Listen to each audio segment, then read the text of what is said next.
Welcome back, everybody, to another episode of the Crickellectuals podcast, where we talk about everything related to Pakistan cricket. I'm your host, Jay. I'm joined with Rafan. What's going on, Rafan? How are you? Hey man, I'm good. Just a little stuffed. Just came from a restaurant. Had all the good stuff: chaat, paratha, chai, and Oh, man. mixed with cheesy fries and mozzarella sticks for kids. Wow. Delicious. Everything sounds delicious. Yeah, but I don't feel very good at this time. Yeah, the guy it was weird, man. It was a weird environment there too. It's a new restaurant we went to, and everybody was like, there's something in the air. All the waiters were like zombie-like for some reason, and I thought I was catching that too. So this one guy, he's taking the orders, and he's like, they have all types of parathe, right? Aloo ke parathe and stuff. And he asked me like, "What kind of paratha you want?" I said, "Plain." And he goes, "Plain to roti hoti hai." I'm like, what? I'm like, you think I was just That's not a inducted paratha. to? I know, man, but there's a plain paratha, right? If it's not Of aloo course, and there's a keema. plain paratha. I'm You like, know, you think I just got inducted to Desi community just now? You had to explain that part to me. That is weird. And then this one lady, she was taking all the that's dishes, and I hilarious. opened the door for my kids and made like an arch with my arm, and they went underneath. And I kept the door open with them. And the waitress did the same thing. She ducked and went That's underneath. hilarious. I'm like, what is going on? Oh my God. Maybe There's it's no too. concept of like personal space. And while we were eating, finishing up, she brought the Windex and started cleaning one and a half of the table while we're still eating. And like, That's classic yeah, though, right? Cleaning while yeah. you're at the table. It's a new restaurant, so they're learning. I think they hired all their family members and cousins and stuff, and aunts and uncles to run the business. Clearly, yeah. But it was, he got a funny story out of it. Well, they sound pretty down to earth. So what's going on, man? You've been watching the T20 National T20 Cup or I have, highlights, maybe? yeah, highlights. I've been doing a little bit of highlights. I've been trying to keep up with a lot of just what people are talking about on, as far as the reporters are concerned and the analysts are concerned. I've tried to keep up with some of them, and I've been listening in on what's going on right now. One of the topics is, as we were talking about in our last episode, like we don't know who the team is, and some people are pretty upset about it, man. Some people are questioning why there's no team yet still. Yeah. And it sounded like the October 8th, tomorrow, was supposed to be the deadline to have Oh, the is it? team. I thought it was 11th. Okay, that's even earlier. Yeah, I heard some people talk about it. So we'll see what actually ends up happening, but it doesn't sound like we're any closer than we were last week. So Yeah, but you know who I'm coming out. outshined really is Sarfaraz is playing pretty good, and so is Heather Ali, man. He his innings was a treat to watch yesterday. 72 runs, a lot of clean hits, sixes, and I was really hoping that they might bring him back in. And I know we talked about, is it ethical to change the team after you announce it already? But why is it not, right? If you have a deadline and you have the ability to change the team, and you happen to have a nationwide T20 Cup where people are informed, is it so wrong to change the team at the end? Or what do you think about that? That's a really good question. I don't think it's wrong. I do think it is not very thoughtful Right. because here's the thing, because a lot of time T20, I don't want to be disrespectful of the format at all. I tend to be a cautious person in things like this, so it's just my approach to it. But in my approach and in my understanding and my thought process, I would not want to make a decision about team selections this close to the start of a tournament based off of some performances that just came up, that just happened. Right. Because in T20 there can be a bit of tukkabazi. You might have a good day, a good night, the other team might. There's like, the fielding is horrible in this tournament. I don't know if I've noticed. you've Yeah. noticed this. So like, these teams are dropping 6, 7, 8 catches, stumps and stumpings, and like, there's all kinds Right. of things happening, and you're like, okay, are people taking this seriously? Is this really that high level of a competition that it started off. Like it started off really intense, but I think things have slowed down a bit, or players have started to kind of loosen up a little bit. So I don't know if these performances can be Right. used reasonably to really make that decision about letting somebody into the team. So I would have liked more data, more information, a Right. number of series to really make that decision. I wouldn't pick just because you did something really well in this particular tournament, to me, doesn't automatically entitle you to a spot on the team. I agree. And also these players who didn't get selected, they have a point to prove. So they have emotions involved in their performances and they're extra aggressive. And once they get selected, they might calm down and not play as well. So we clearly noticed that with Sarfaraz, Heather Ali, Shoaib Malik. Yeah. Suddenly they're extremely good and Yeah, they're Shoaib, definitely trying to prove a point. I saw something about Shoaib Malik. Didn't he score 11,000 runs just now? Like he hit his Yeah. 11,000 mark. Sarfraz, but you were talking about Sarfraz, and I have not seen him in like a bad patch. I just thought Sarfraz was let out of the team for various reasons, but one of them I thought was to bring once again to a fresh start, new blood, new Yeah. captaincy. So for me, it was surprising, and to this day, many people still talk about why was Sarfraz let go? He has a great record, won big tournaments, and he's a very smart He's a good captain. leader, a good wicketkeeper. I think his batting performance was a bit down. He was adding on a lot of runs, but not impressive. It was lots of 15 and 20s and 25s, and But see, I think that's that's not not the only requirement, right? Especially from it a shouldn't captain be. who's already also a wicketkeeper, so he already has three hats to Yeah, shift. So, it but shouldn't be that way. right, I agree.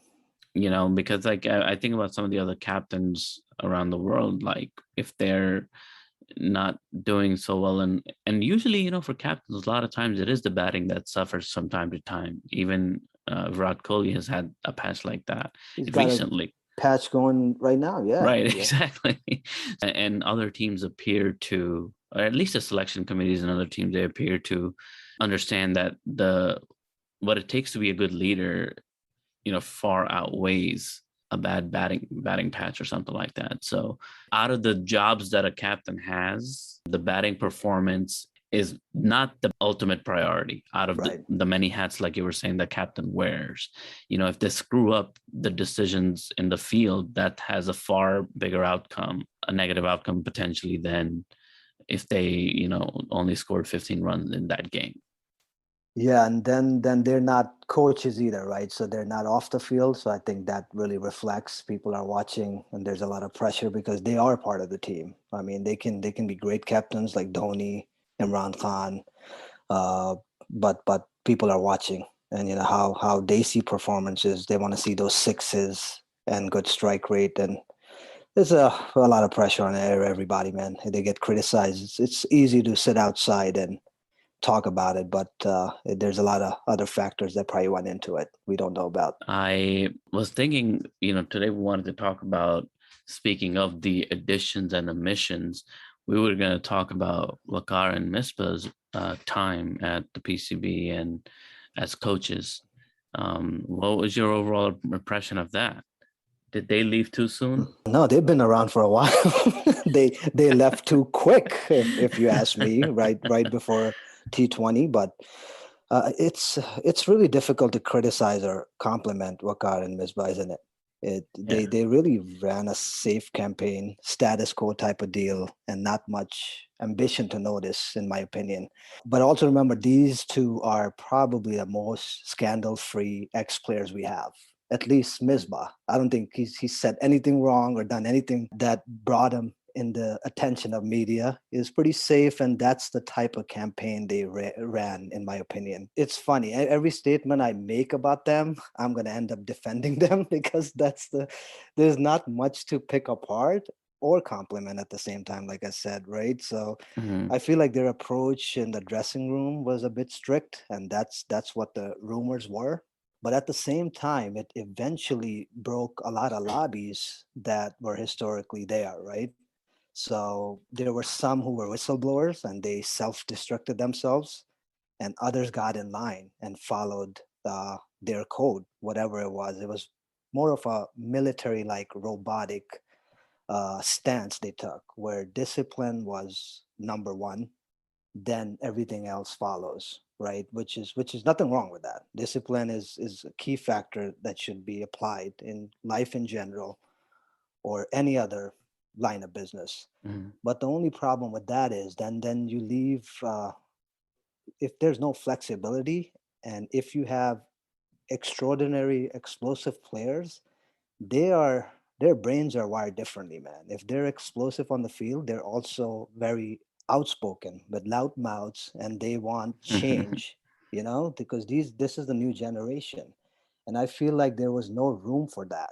Anybody who talked against their rules or against them was sidetracked. And I don't want to mention any names. You already know. They came out in public and talked about them.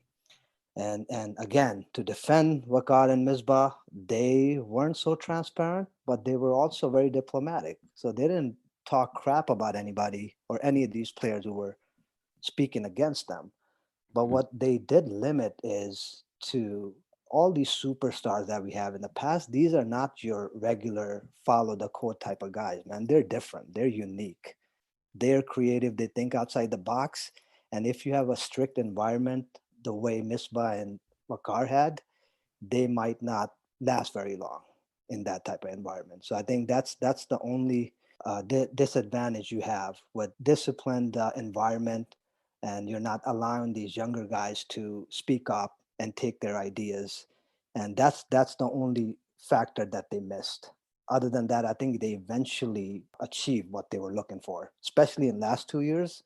The dressing room environment was good, and I've been watching this T20 National League and other matches, PSL, and I've never seen our players bond together so well, man. Even in the opposite team, they were joking around, and there was not much aggressive behavior towards each other, which was good to see. And I haven't seen that before. So whatever they did, we say Misbah, we say we call him tuk tuk, right? Tuk tuk is Mhm. frowned upon term, but it really means sound and steady and safe.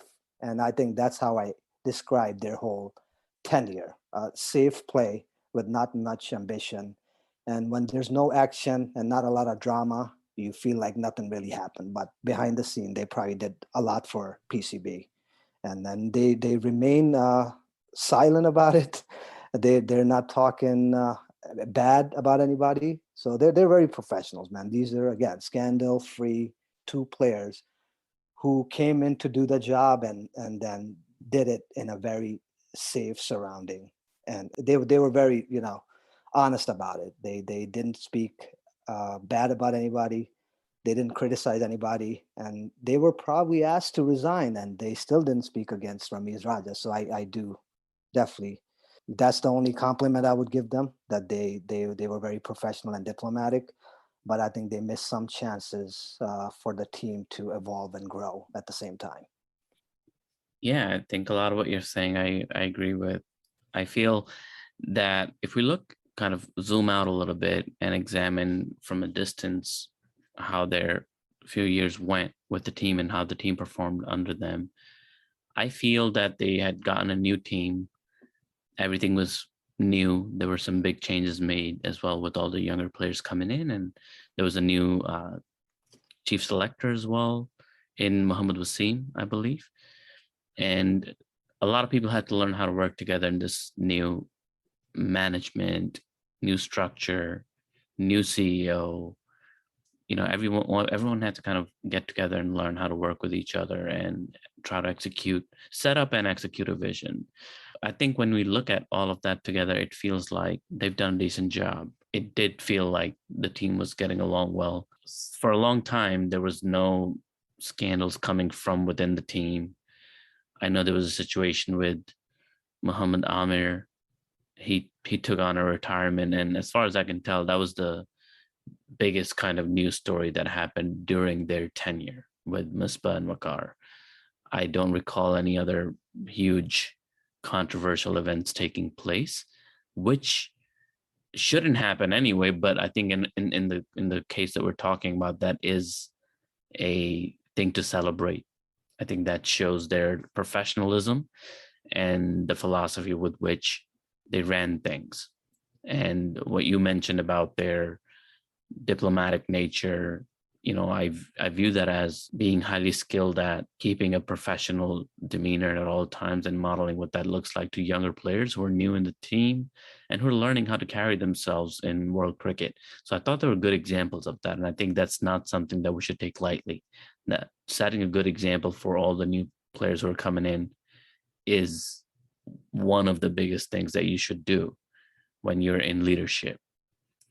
When I look at things a little bit more closely, I ask myself the question, what did Waqar Younis achieve? Now, before I share my thoughts on that, I just want to clarify my position on Waqar Younis. I'm a fan. I think Waqar is a legend of legends. He's like, Michael Jackson didn't invent the moonwalk, but he made the moonwalk famous. Waqar Younis similarly didn't invent the Reverse swing. swinging Yorkers, Yeah, but he made them famous. Like absolutely. nobody hears an in-swinging Yorker and thinks about anyone other than Waqar Younis. So what a gift to the game, what a gift to cricket. And, he's a member of the Hall of Fame at ICC, rightfully so. So we're talking like legendary legend, like this is. Yes, every time somebody bowls a reverse swinging Yorker, people are thinking of Waqar Younis. Yeah, That's a footprint, man, that you can never no. erase, right? So, It's like you said, Michael Jackson. Every time you see breakdance, you're thinking Michael Jackson in the back of your head, no right. matter who's doing that. So I totally agree on that. But go ahead, finish your point. Well, my point is, so what I might share with regards to my concerns is not an indication of the status of Waqar Younis. So having said that, I asked myself, what has Waqar as a coach accomplished? And then I look at the bowling side, and I don't have a lot of complaints. Given what Waqar was given to work with, we had Naseem Shah, Rauf, Shaheen, and Hassan Ali, right? These four main bowlers come to mind when I think of Waqar's time this last round. And it also should be mentioned, Waqar has had several stints with the PCB, at least 5. I think this was his Yeah. fifth or sixth. So he's been in and out, in and out, in and out a lot. And that some people have a problem with that. And I personally don't. Like, he earned a position every time. He applies for a position, he gets it, he comes in and he He's tries to do a loyal. job.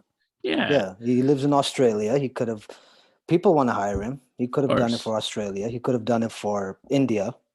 India would love to have him as bowling coach. They were, especially 5 years ago when they were struggling with fast bowlers, and they always have been, right? They only had one talent at a time, but now they have multiple pace bowlers. But 5 years ago, 10 years ago, Waqar would have been a great choice. They did hire Wasim for IPL, so you never know. But I don't think Waqar showed much interest, and he remained loyal to PCB.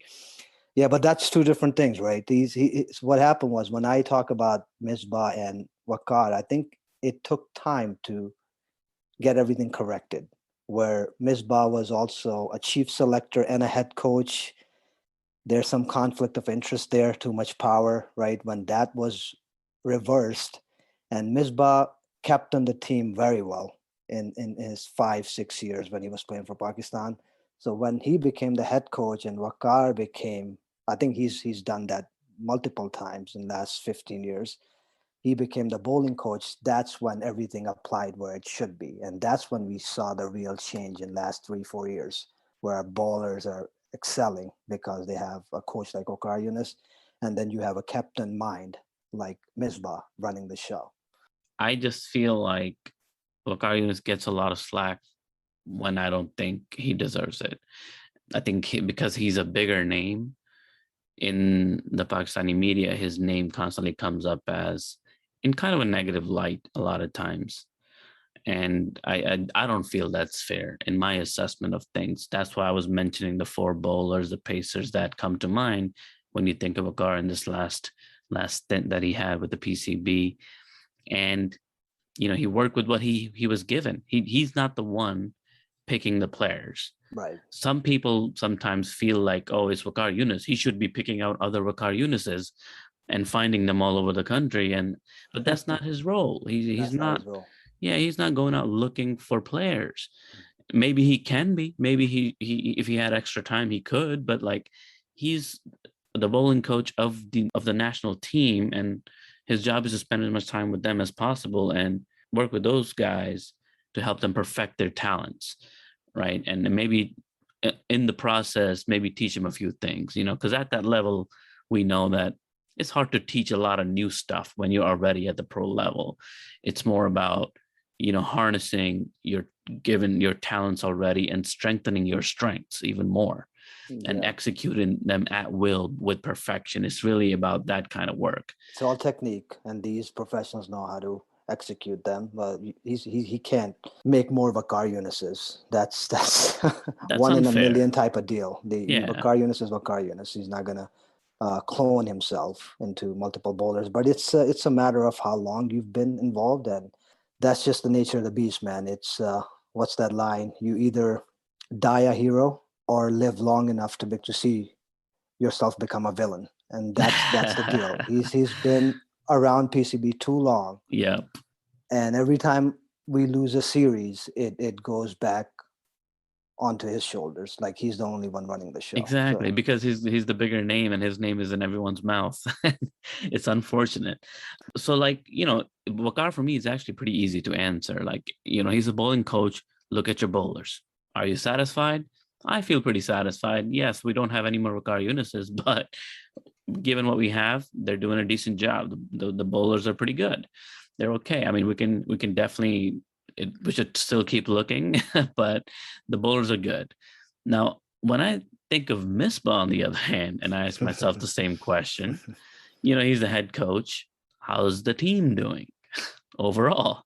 yeah, And then I cannot honestly really, with all due respect, I cannot really see the impact Misbah's had on the overall performance of the team, which is what I assumed and thought would be his primary job, to help the team achieve bigger and better results. I haven't seen those.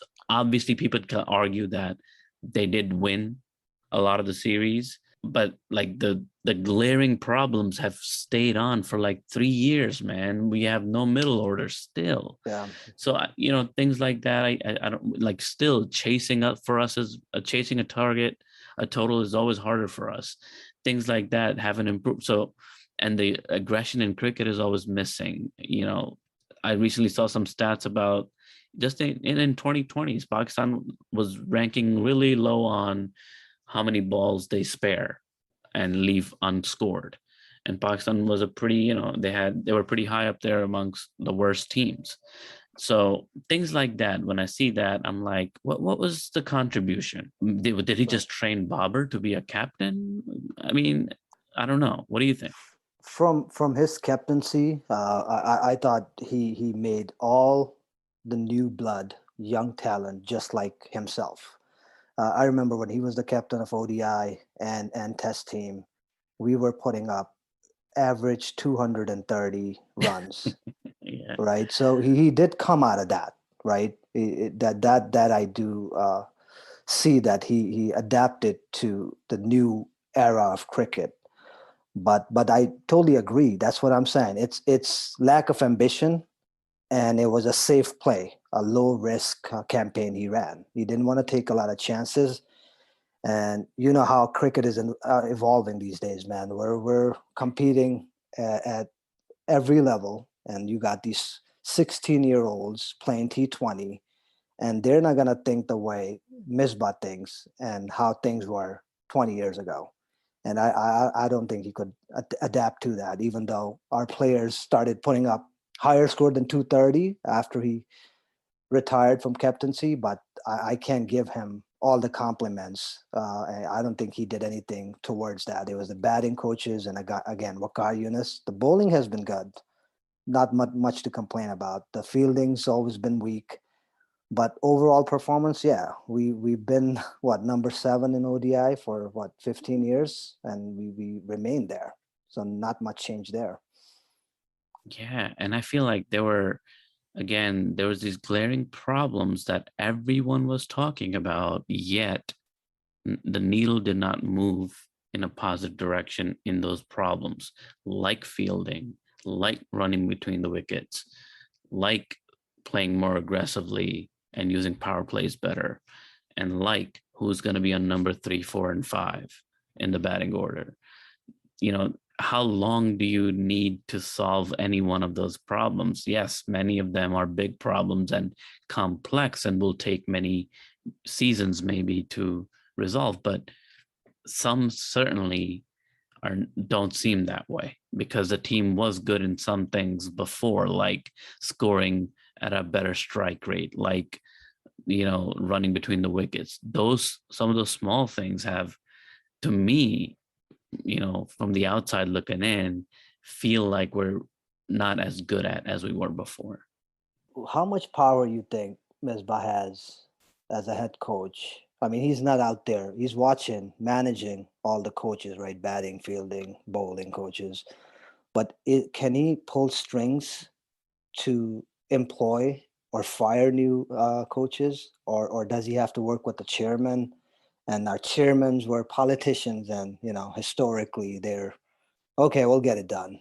Uh, yeah, we've taken notice.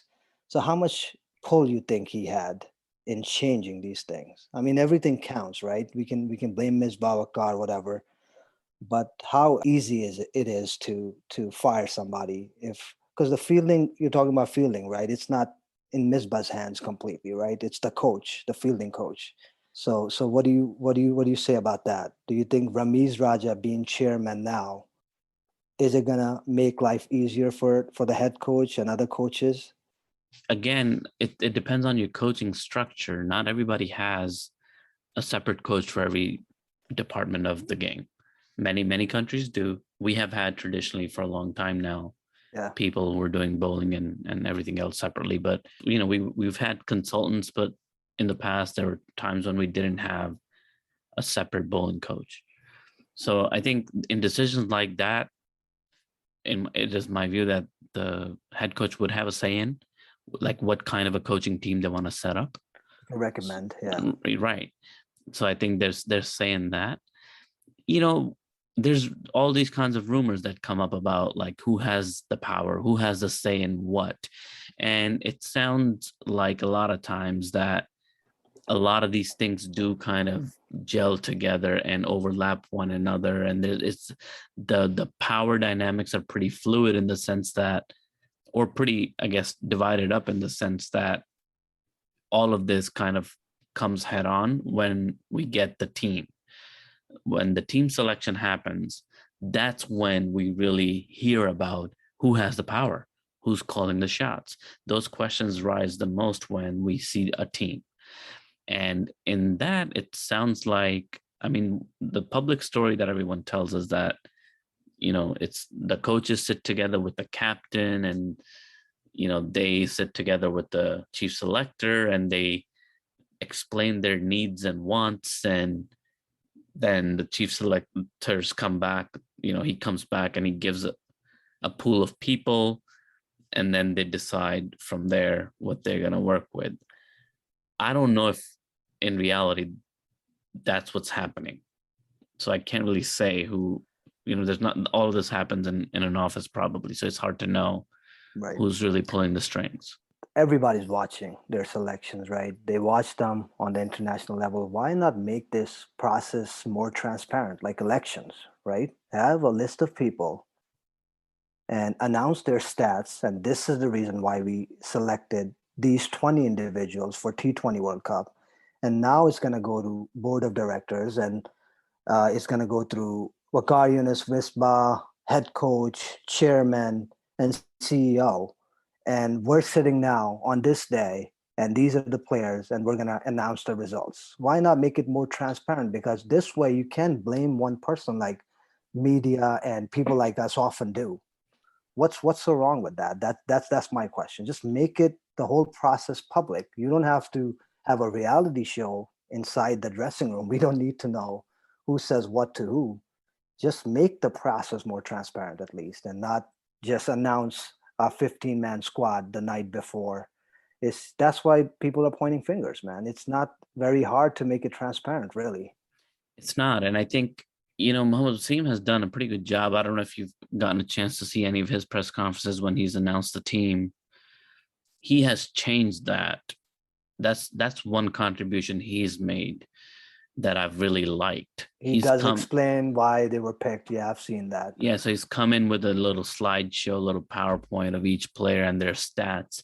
So that's good. I think that should continue. But having done that, it doesn't really solve a lot of problems, it sounds like, because you can imagine, right? A person might have great stats, but a lot of times you really have to look underneath the stats. Like you and I can both score hundreds on 2 separate days, right? But your 100 might be weighted differently than my 100. My 100 could have been against my kids. Your 100 could be against like a team of adults, right? So like just because we look at stats, it's not, sometimes it's too much of an oversimplification of how to pick, how to choose. And yeah, we're looking for fighters. We're not looking for of course you need a skill set. You can score 100 centuries, right? But did you win matches with those centuries? Did you give other chances? Did you explode when you needed to on the last overs? Or did you score those centuries against quality opposition under tough conditions? Did you do it in the first innings or the second one? It all matters. It all adds up. So like, I mean, all of that is still stats, but the stats that I have seen them share have been pretty, low level stats, surface level stuff. Yeah, like this many, this is the strike rate, this is the average, that kind of stuff, like the stuff that you usually get on a table when you're watching a game and then they project it on the TV screen. So like that's decent stats to kind of start with, to kind of make your case about who you're picking, but it doesn't give that explanation, the real rationale behind the selection of people. And then you lose out still on people that seem to have good stats but aren't picked. I know Muhammad Amir's name keeps on coming up a lot of times about why isn't he has the it factor a lot of times. Even if he's having a bad patch, he can be that player that can really turn it around for us and whatnot. And, his name never was coming up. He felt he was performing. Coaches felt he wasn't performing. So there's stuff like that still happening. And at the end of the day, still, you can't deny that people also have to look at, remember we were talking about, players have to check off a lot of different things. And if the personality doesn't check off, I feel like a lot of times the personality holds people back. And then speaking of Muhammad Amir, man, this guy performs when he's in a international crowd. He's always done. So he might not be good domestically, but how do you gauge something like that, right? What if he doesn't perform? Then we're like, okay, you sent a guy who sucked at the 100 tournament, clearly didn't perform in PSL, and he's totally against PCB, and he comes back the day before, a month before the T20 World Cup starts. It's just hard to defend a person like that. Like you said, the personality gotta align with the performance. Exactly. There's a lot of things that they have to take into consideration. So, I mean, to wrap up this part of the conversation, I feel like this will always be that thing that's going to be hard to understand and kind of pinpoint, no matter who the coach is. And that brings us to our, final question, really, which was, now we kind of don't know who the coaches are going to be. We know that our new coaches are going to be Matthew Hayden and Vernon Philander for the T20 World Cup. So we're not sure what happens after the World Cup. We are excited about their work with the Team Pakistan, and let's see what happens. Good luck to them. And on that note, we can wrap up today's episode. And until next time, friends, have a good one. Bye.